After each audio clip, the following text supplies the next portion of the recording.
Bienvenidos a nuestro podcast, La Biblia en un año, episodio 25. El título de hoy es Dios cambió el mal en bien.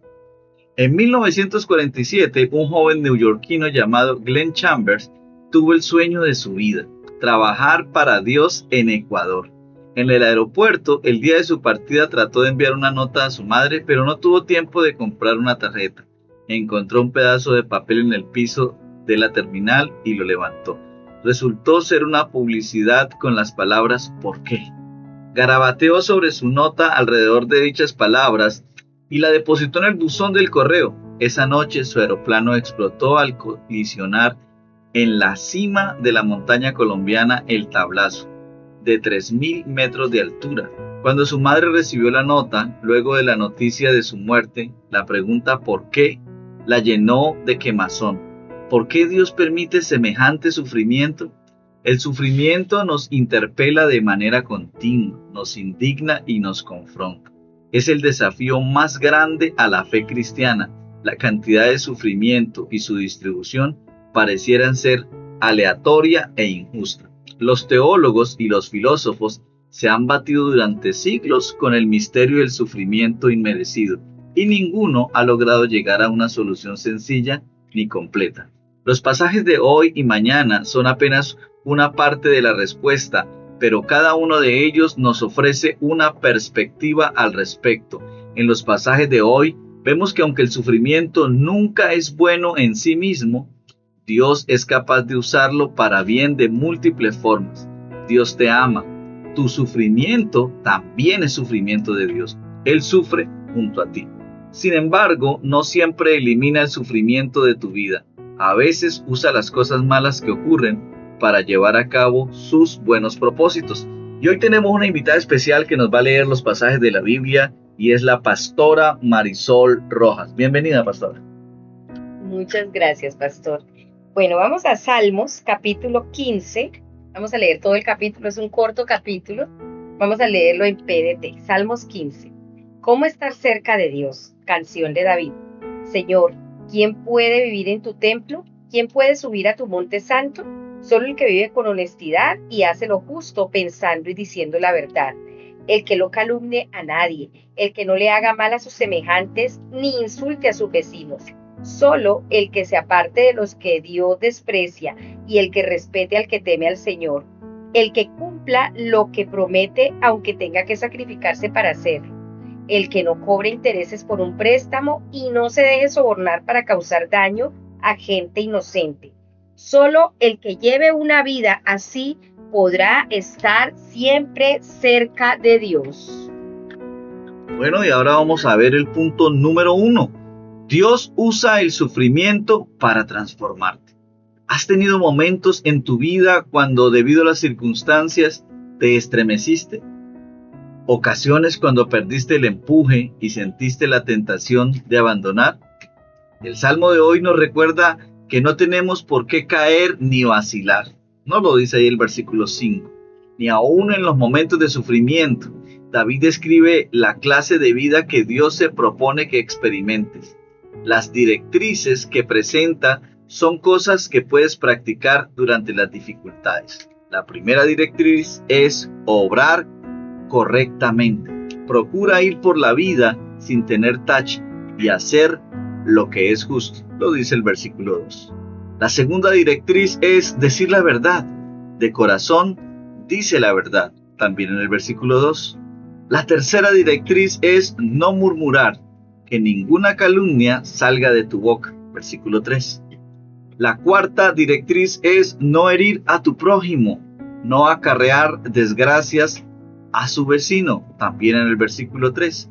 La quinta directriz es cumplir la palabra. Cumplir las promesas aunque salga perjudicado. Versículo 4. Esto implica hacer lo que uno se haya propuesto hacer, aunque no le convenga. Un desafío particular para nuestra generación, en la que con un simple mensaje de texto se puede llegar a cancelar un acuerdo de un momento para otro. Número 6. Ser generosos. Si prestas dinero, no debes cobrar interés excesivo. Versículo 5. Ser sinceros. Número 7. Nunca aceptar sobornos. A medida que tu carácter se forme más y más en línea con esta descripción, las circunstancias difíciles y el sufrimiento tendrán menos impacto desestabilizador en ti. Cuando señala el salmista, el que así actúa no caerá jamás, ahí en el versículo 5, y habitará en el santuario del Señor. Así como el sufrimiento conduce a la formación del carácter, la formación del carácter lleva al conocimiento de la esperanza segura y la experiencia personal del amor de Dios. Eso lo podemos leer en Romanos capítulo 5, versículos del 3 al 5. La esperanza y el amor son las fuerzas estabilizadoras más grandes que puedes conocer frente al sufrimiento y la incertidumbre. Quiero invitarte para que saques un espacio, inclines tu rostro, levantes tus manos al cielo y podamos hacer una oración. Señor, gracias por aceptarme tal como soy, pero también por no querer que permanezca así. Ayúdame a llevar una vida santa. Ayúdame a considerar las pruebas y las dificultades que enfrento como parte de la formación de mi carácter. Te entrego todo lo que soy, Señor. Muchísimas gracias. Amén. Vamos ahora a leer Mateo capítulo 17. Abra su Biblia en Mateo 17. Vamos a leer desde el verso 14 y leemos también el capítulo 18 desde el verso 1 hasta el 9. Entonces vamos a empezar con Mateo 17, verso 14. Jesús sana a un muchacho. Cuando llegaron a donde estaba la multitud, un hombre se acercó a Jesús, se arrodilló ante él y le dijo: Señor, ten compasión de mi hijo. Le dan ataques y sufre terriblemente. Muchas veces cae en el fuego o en el agua. Lo llevé a tus seguidores, pero no pudieron sanarlo. Cuando Jesús escuchó esto, dijo: Partida de incrédulos y pervertidos. ¿Cuánto tiempo más tendré que estar con ustedes? ¿Hasta cuándo tendré que soportarlos? Tráiganme al muchacho para acá. Entonces Jesús le ordenó al demonio que saliera, y el muchacho quedó sano desde ese día. Después, los seguidores se acercaron a Jesús y le preguntaron en privado: ¿por qué nosotros no pudimos expulsarlo? Jesús les dijo: eso fue porque ustedes tienen muy poca fe. Les digo la verdad, si su fe fuera tan solo como un grano de mostaza, podrían decirle a esa montaña: muévete de aquí para allá, y ésta se movería. Nada les sería imposible. Jesús habla otra vez de su muerte. Cuando Jesús volvió con sus seguidores a Galilea, les dijo: el Hijo del Hombre está a punto de ser entregado en manos de los hombres, que lo van a matar, pero al tercer día resucitará. Los seguidores se pusieron muy tristes. Jesús enseña sobre el pago de impuestos. Cuando Jesús y sus seguidores entraron al pueblo de Capernaum, se le acercaron a Pedro unos hombres que recaudaban el impuesto del templo y le preguntaron: ¿tu maestro no paga el impuesto del templo? Pedro le respondió que sí y entró a la casa. Antes de que Pedro dijera algo, Jesús dijo: ¿tú qué piensas, Simón? ¿De quién recogen los impuestos los reyes de la tierra? ¿Acaso los recogen de sus hijos o de los que no son de la familia? Pedro le respondió: los que pagan los impuestos son los hijos de la otra gente. Entonces Jesús les dijo: es decir, que los hijos del rey no pagan impuestos. Pero, como nosotros no queremos quedarme en un escándalo, ve al lago y pesca un anzuelo. Ábrele la boca al primer pescado que pesques, y allí encontrarás una moneda. Llévala y dásela a los que cobran impuestos. Ese dinero pagará tu impuesto y el mío. Mateo capítulo 18. El más importante. En ese tiempo los seguidores se acercaron a Jesús y le preguntaron: ¿quién es el más importante en el reino de Dios? Jesús llamó a un niñito y lo puso en medio de sus seguidores. Entonces les dijo: les digo la verdad, si no cambian y se vuelven como un niño, no podrán entrar al reino de Dios. Por tanto, el que se humille como este niño será el más importante en el reino de Dios. El que recibe en mi nombre a un niño como este, me recibe a mí. Jesús advierte sobre el peligro de pecar. Le va a ir muy mal al que haga pecar a uno de estos mis seguidores, a quien es fácil hacerles daño. Sería mejor que se colgara una gran piedra de molino al cuello y se hundiera en lo profundo del mar. Pobre del mundo por los muchos motivos que hacen a la gente caer en pecado. Eso es inevitable. Pero pobre del que haga pecar a los demás. Así que si tu mano o tu pie te hace pecar, córtalo y tíralo. Es mejor entrar a la vida eterna con una sola mano o con un solo pie que tener las dos manos y los dos pies, pero ser echado al fuego eterno. Y si tu ojo te hace pecar, sácalo y tíralo. Es mejor entrar tuerto a la vida eterna que tener ambos ojos, pero ser echado al fuego eterno. Número 2. Dios utiliza el sufrimiento para salvarte. Jesús vino para lidiar con el sufrimiento y en última instancia y como parte de su obra de largo alcance para quitar todo sufrimiento a través de la cruz y la resurrección. En el corazón del universo está el sufrimiento de Dios en la cruz. Estando reunidos en Galilea, Jesús les dijo: el Hijo del Hombre va a ser entregado en manos de los hombres, lo matarán, pero al tercer día resucitará. Y los discípulos se entristecieron mucho. No entendían que aquello que los humanos se proponían para mal, Dios lo cambiaría para bien, para salvar muchas vidas. Podríamos decir que Jesús perdió la batalla para ganar la guerra. Escucha bien esta parte. Lo que el diablo se propuso para mal, Dios lo cambió para bien. Fue capaz de tomar el mayor mal jamás cometido. ¿Cuál fue ese? Pues haber matado a Jesús, el Hijo de Dios. Y usó ese mal, Dios, para el mayor bien. ¿Cuál será este mayor bien? La salvación tuya y mía, la salvación de la humanidad. La sanidad del muchacho con epilepsia, en el versículo 18, fue un anticipo del tiempo en que no habrá más enfermedad ni sufrimiento. La muerte y la resurrección de Jesús implican que nadie tiene por qué ser arrojado al fuego del infierno. Versículo 9 del capítulo 18. Entonces, ¿cómo deberías responder? Lo primero con lo que deberías responder es teniendo fe. Ten fe. Hay mucho sufrimiento en el mundo. En este pasaje vemos el padecimiento terrible de un muchacho con enfermedad y el sufrimiento que sentía su padre. En este caso particular, la incapacidad de los discípulos de sanar procedía de su falta de fe, aunque no siempre sea el caso. Algunas personas han orado por sanidad con una fe enorme, pero sin resultados evidentes. Jesús dice que si uno tiene fe, aunque sea pequeña, moverá montañas. Para ustedes, nada será imposible. Versículo 20. Lo segundo es: no generes ofensas innecesarias.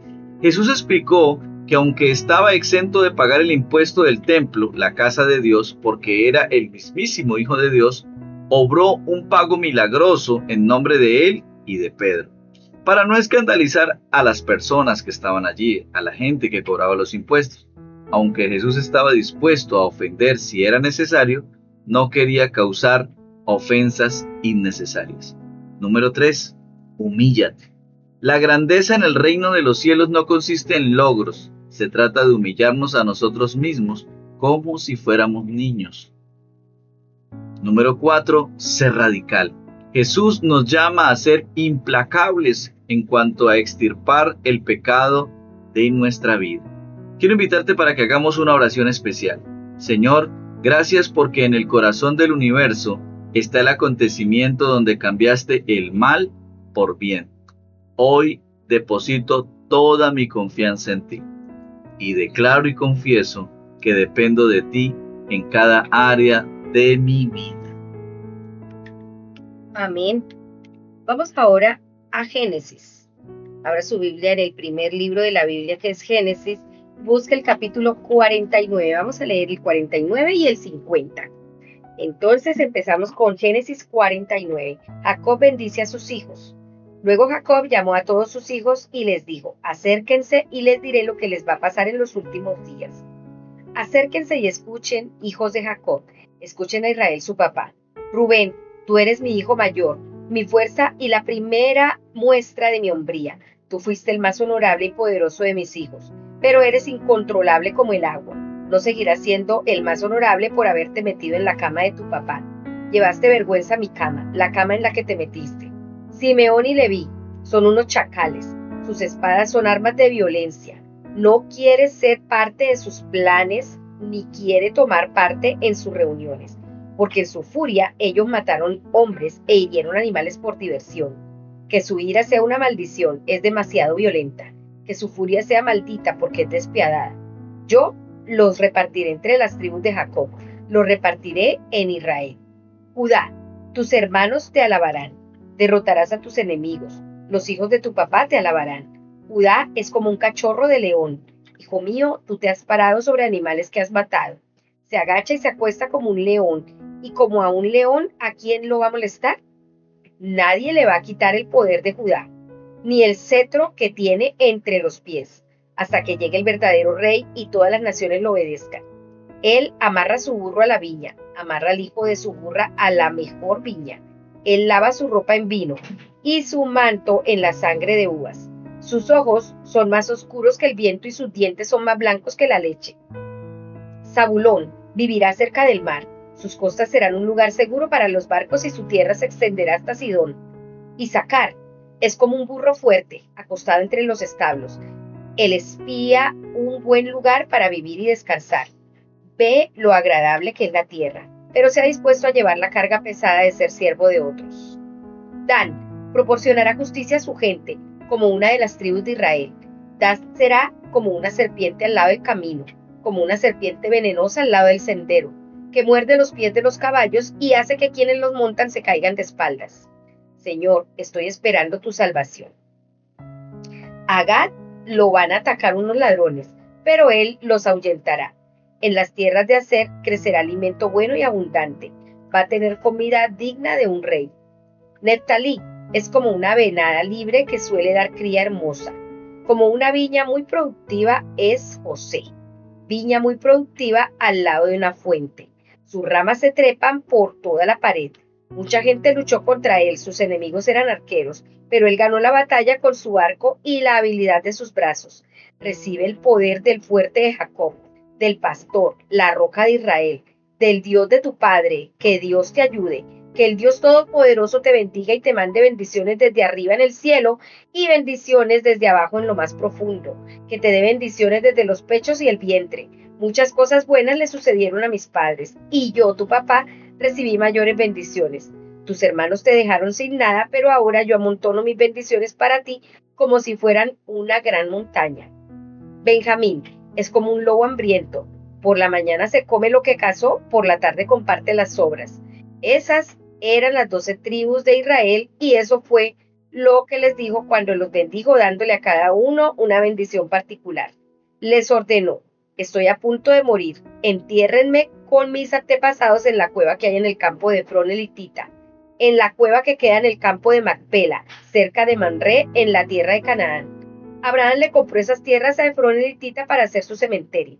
Allí enterraron a Abraham, a su esposa Sara, a Isaac y a su esposa Rebeca, y yo enterré ahí a Lea. Esas tierras y la cueva fueron compradas a los heteos. Cuando Jacob terminó de darle esas instrucciones a sus hijos, metió los pies en la cama, dio su último suspiro, murió y se reunió con sus antepasados muertos. Génesis 50. Funeral de Jacob. Luego José abrazó a su papá, lloró por él y lo besó. Después José le dijo a los médicos que lo atendían que prepararan a su papá para el entierro. Demoraron 40 días haciendo esto, que era el tiempo que normalmente duraba la preparación para el entierro. Los egipcios guardaron 70 días de luto.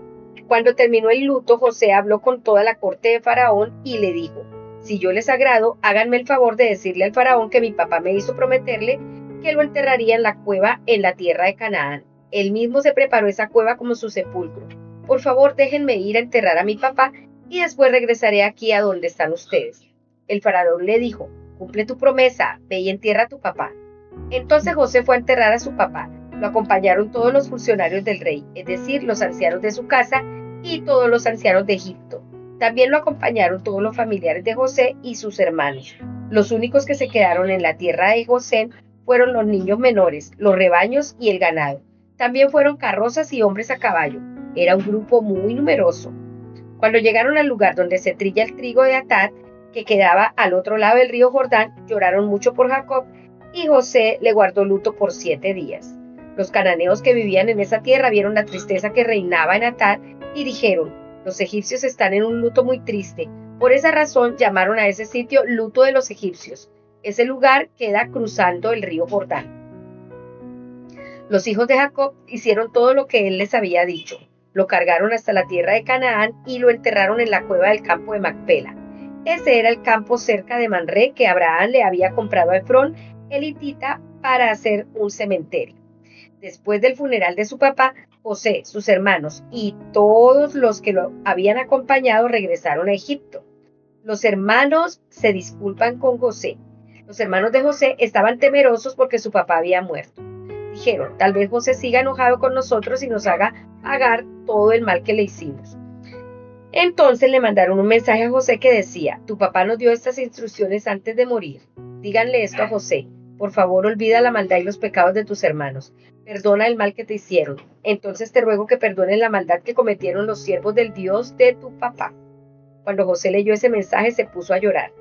Luego sus hermanos fueron a buscarlo, se inclinaron ante él y le dijeron, nosotros somos tus esclavos. Pero José les dijo, no tengan miedo. ¿Acaso puedo tomar el lugar de Dios? Ustedes planearon hacerme daño, pero Dios lo hizo para bien. Lo hizo para obtener los resultados que vemos ahora, para salvarle la vida a mucha gente. No tengan miedo, yo los voy a mantener a ustedes y a sus hijos. De esa manera José les dijo cosas buenas a sus hermanos y los hizo sentir bien.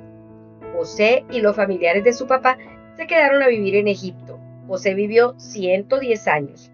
La vida de José le alcanzó para conocer a los hijos y a los nietos de Efraín y estuvo presente cuando nacieron los hijos de Maquir, hijo de Manasés.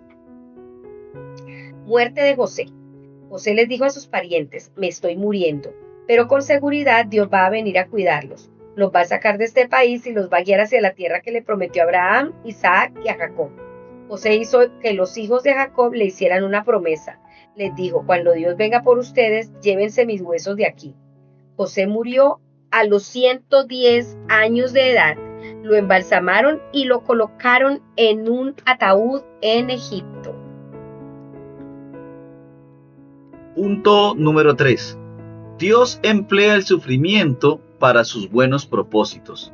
Sea lo que sea, lo que la gente malvada o el mismísimo diablo planee en tu contra, Dios es capaz de usarlo para sus buenos propósitos, para tu propio bien y el beneficio de otros que serán bendecidos por tu vida, tu familia y ministerio.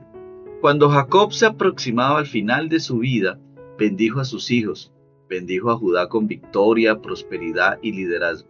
Judá iba a convertirse en la tribu sureña más poderosa de Israel, y en la persona de David aportó el rey para la nación entera.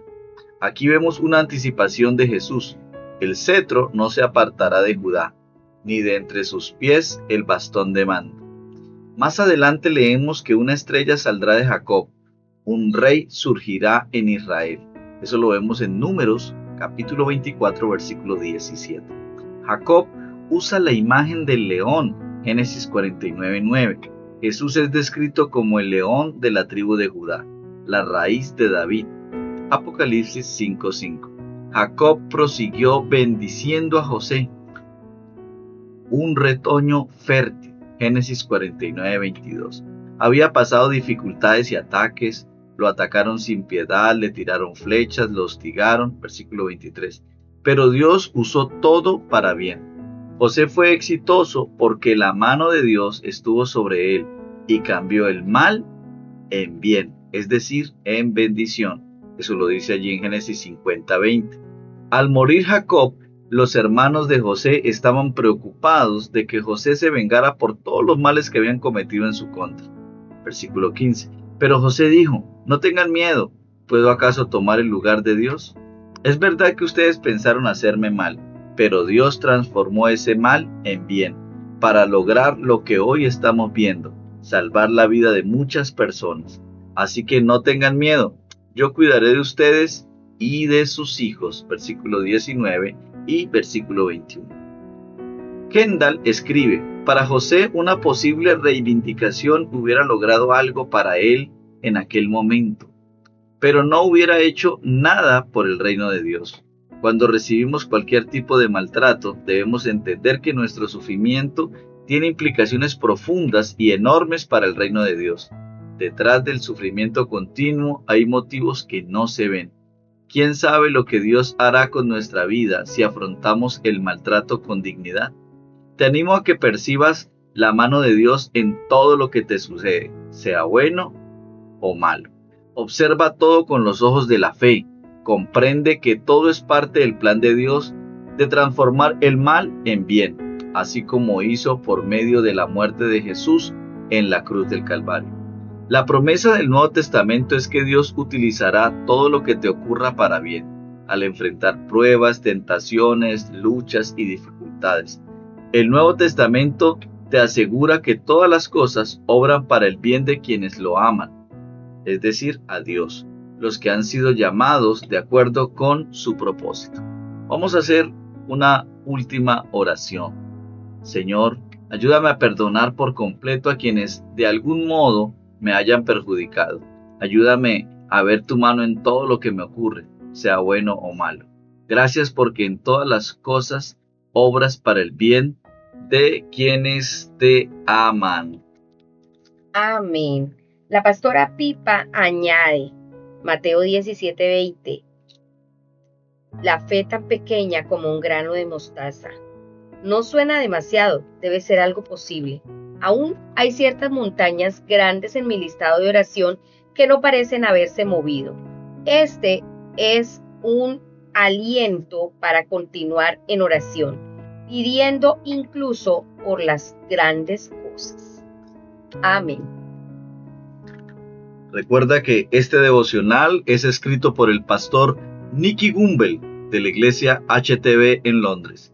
Y las voces de este podcast fueron de Marisol Rojas y Luis Alfonso González. Bendiciones.